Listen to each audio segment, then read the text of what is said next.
Je te pardonne de tout ce qui s'est passé. S'il te plaît, reviens à la maison. Ta place est encore là. Le lit est encore vide. Il y a de l'écho dans la maison. Parce que tu n'es pas là. Je te demande pardon. Quelle que soit la situation, je te demande pardon. Comme vous avez dit qu'il est venu ici, vous a dit qu'il m'a surpris en flagrant délit. C'est exactement ça. C'est une opportunité pour moi de quitter la maison puisque je ne l'aime pas. Donc j'ai quitté la maison. Attendez, vous ne l'aimez pas, mais vous êtes resté avec lui pendant 4 ans. Ça arrive souvent. Mais pourquoi vous avez accepté ces avances alors? Donc si la grossesse ne lui appartenait pas, l'enfant est de qui? L'enfant de lui avec qui j'étais, et puis il est venu nous trouver. C'est de lui que l'enfant Est-ce est. que quand vous parlez là, vous avez des remords? Carrément. Je ne l'aime pas. Je ne l'aime pas. La relation là dure combien de temps? Ça fait combien de temps que vous êtes avec votre amant? Maintenant, ça peut faire 2 ans. 2 ans. Si je comprends bien, c'est avec lui que vous vivez maintenant?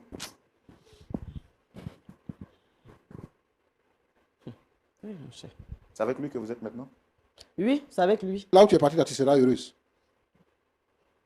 Tu penses que tu vas vivre une vie jusqu'à vieillir, là où tu es parti, là? Ce que tu es en train de dire, là, c'est un prétexte. Comme toi, tu es dans la logique du prétexte, c'est un prétexte. Quand tu dis que tu voulais rien prouver, il t'a surpris. C'est à cause de la honte, là, tu es parti, et à cause de la honte, là, tu es obligé de rester avec celui avec qui tu es là. C'est tout. Sinon, comment est-ce que toi, tu peux prendre garçon pour envoyer dans votre maison? Parce que ton mari t'a pas dit que je viens aujourd'hui. Donc, tu ne t'attendais pas à ce qu'il arrive pour te surprendre. Il t'a surpris. Et comme il t'a rien dit, tu es parti. Parce que tu as eu le remords, tu as eu honte, tu as eu tout ça. Il t'a rien dit, tu allais te réfugier. Maintenant, tu es obligé de continuer. Si il est le père de l'enfant, il faut lui envoyer son enfant. Il n'est pas le père de l'enfant. Il n'est pas le père de l'enfant. Oui. Mariette, il ne faut pas jouer avec ta vie. Il ne faut pas jouer avec ta vie. Dieu t'a donné un homme qui ne te crée pas de problème, qui est bien avec toi. Là où tu allais te mettre là, ce n'est pas ta place. Là où tu allais te mettre là, ce n'est pas ta place. Ton histoire de je ne l'aime pas là, ce n'est pas normal, ce n'est pas bon. Il faut retourner chez ton mari. Ce qui se passe aujourd'hui est vraiment dangereux.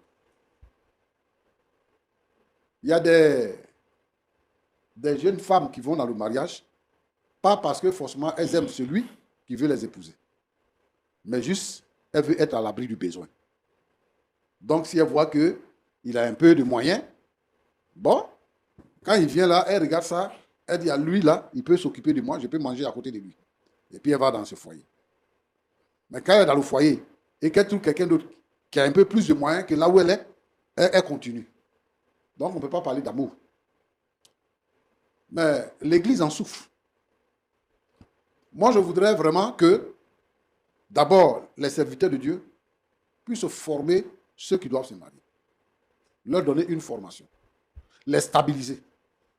Les gens qui sont les nouveaux convertis, qui ne connaissent rien au mariage, à la loi du mariage, tel que Dieu l'a conçu.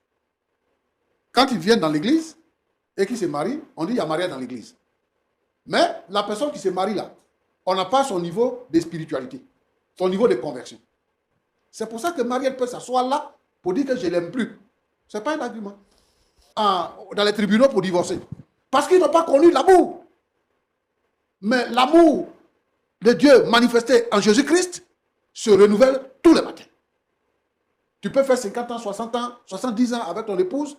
Vous vous aimez toujours comme au premier jour. Mais quand tu n'as pas connu le Christ, tu penses que tu peux passer de garçon en garçon? Ou bien tu peux passer de femme en femme? Il y a quoi d'honorable dans ça là? Ce que Marie raconte là. C'est quoi qui l'honore dans ça? Toi, femme, tu es mariée, tu es dans la maison de ton mari. Et puis quelqu'un d'autre vient coucher avec toi dans la maison de ton mari. Et tu dis que c'est un prétexte que tu cherches. Un jour, tu vas venir trouver quelqu'un d'autre aussi dans ta maison. Comme ça, une autre femme dans ta maison. Parce que lui, c'est comme ça il est. Moi, je veux inviter tous les frères et toutes les sœurs qui entrent dans le mariage Le mariage, ce n'est pas un jeu. Le mariage, ce n'est pas essayer voir. Et je veux dire ici que l'adultère, là, ce n'est pas une bonne chose. Donc, si tu as eu ton mari, il ne faut pas tromper ton mari. Si tu as eu ta femme, il ne faut pas tromper ta femme. Il faut rester fidèle. C'est le seul moyen pour connaître le bonheur. Donc, que Dieu vous bénisse. Merci, Pasteur Choumou. Merci beaucoup. Merci. On va donner la parole à M. Leboutou. Nous sommes pratiquement à la fin. Vous avez écouté les conseils du Pasteur Choumou. Est-ce que vous avez quelque chose à dire? Effectivement, je remercie le pasteur pour son sage conseil qu'il vient de nous donner. Nous avons besoin d'être encadrés, nous avons besoin de suivre les dévanciers pour pouvoir être épargnés dans l'avenir. Voici la situation que je traverse aujourd'hui. Si et seulement si on avait été encadré et suivi par l'exemple de Dieu, je vous avoue que cette situation n'allait pas arriver. Mais bon, elle est arrivée. Il tient toujours à mon épouse. Il ferait l'effort. Quel que soit ce qui va arriver, il ferait l'effort pour qu'elle revienne à la maison avec notre fils. Pasteur, infiniment merci pour vos conseils. Que Dieu vous bénisse. Madame Mariette, c'est à vous de prendre la parole. J'espère qu'entre-temps, après avoir écouté les conseils du pasteur, vous avez ravisé votre position. Il n'y a rien d'autre à dire. Vous ne voulez pas retourner à la maison? Non, non. Ok.